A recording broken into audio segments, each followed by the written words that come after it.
রাজশাহীতে নোংরা ও অস্বাস্থ্যকর পরিবেশে লাচ্ছা সেমাই তৈরির অভিযোগে কারখানায় অভিযান চালাচ্ছে ভোক্তা অধিদপ্তর। এ নিয়ে বিস্তারিত জানাতে রাজশাহীর বিসিক থেকে যুক্ত হচ্ছেন সহকর্মী জিয়াউল গনি সেলিম।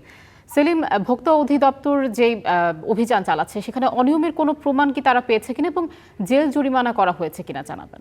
আয়শা, আপনি জানেন যে আর কদিন পরেই আসলে ঈদুল ফিতর, আর ঈদুল ফিতরের এই মার্কেট ধরার জন্য রাজশাহী নগরীর বেসিক শিল্প এলাকায় চলছে পুরো দমে একেবারে সেমাই তৈরির কারখানাগুলো পুরো দমে চলছে এবং সেখানে বিশেষ করে মৌসুমি এই কারখানাগুলো গড়ে উঠেছে। গত কয়েকদিন ধরে এসব অভিযান চলছে এসব কারখানাগুলোতে। এরই মধ্যে গতকালকে বেশ কয়েকটি কারখানা জরিমানা হয়েছে, এখন আজকে আছে আরেকটি বেকারিতে, সেখানে চলছে এই সেমাই ভাজার কাজ। আমরা একটু কথা বলতে চাই রাজশাহী ভোক্তা অধিকার সংরক্ষণ অধিদপ্তরের উপপরিচালক আছেন ইব্রাহিম হোসেন।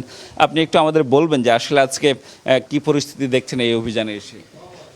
জি, ধন্যবাদ। আসলে আপনারা জানেন যে সেমাই এটা বিএসটির ম্যান্ডেটরি পণ্য। এটা খাদ্যপণ্য এই উৎপাদন করার জন্য বিএসটির অনুমোদন লাগে এবং পাশাপাশি বিএসটির যে নির্দেশনা প্যাকেটজাত করার সেই নির্দেশনাগুলো ফলো করে এগুলো উৎপাদন ও বাজারজাত করতে হয়, সেই বিষয়গুলো আমরা মূলত সরেজমিনে দেখতে আসছি আর কি। তো এখানে এসে দেখছি ওনারা সেমাই উৎপাদন করছেন এবং ওনাদের যে ভাষ্য, সেই ভাষ্য মতে ওনারা আরেকটা মূল কারখানা যেখানে, সেখানে ওনারা প্যাকিং করেন। আমরা সেখানে গিয়েছিলাম, তো সেখানে গিয়ে দেখেছি যে ওনারা ওইখানে প্যাকিং করতেছেন।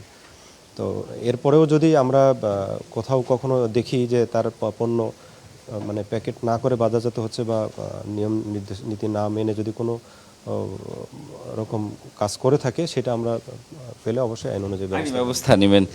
বলছিলেন যে আসলে বিভিন্ন কারখানা তিনি ঘুরে ঘুরে দেখছেন এবং যেখানে অনিয়ম পাচ্ছেন সেখানে জরিমানা হয়েছে। আমি বলছিলাম গতকালকেও একটি সময় কারখানাকে 5,000 টাকা জরিমানা করা হয়েছে। এরপর এই সময় কারখানার ভেতরে আরেকটি কারখানা আছে, সেখানে ড্যাম ফিক্স তৈরি করা হচ্ছে, সেখানে বিএসটি এর অনুমোদন ছাড়াই সেটি উৎপাদন করা হয়েছে বলে অভিযোগ হয়েছে এবং সেখানে জরিমানার প্রক্রিয়াটিও আসলে চলছে। তা আয়শা, রাজশাহী থেকে ভোক্তা অধিকার সংরক্ষণ অধিদপ্তরের অভিযানের সর্বশেষ ছিল আমার কাছে এই। সেলিম, আপনাকে ধন্যবাদ। দর্শক, রাজশাহী থেকে যুক্ত ছিলেন সহকর্মী জিয়াউল গনি সেলিম।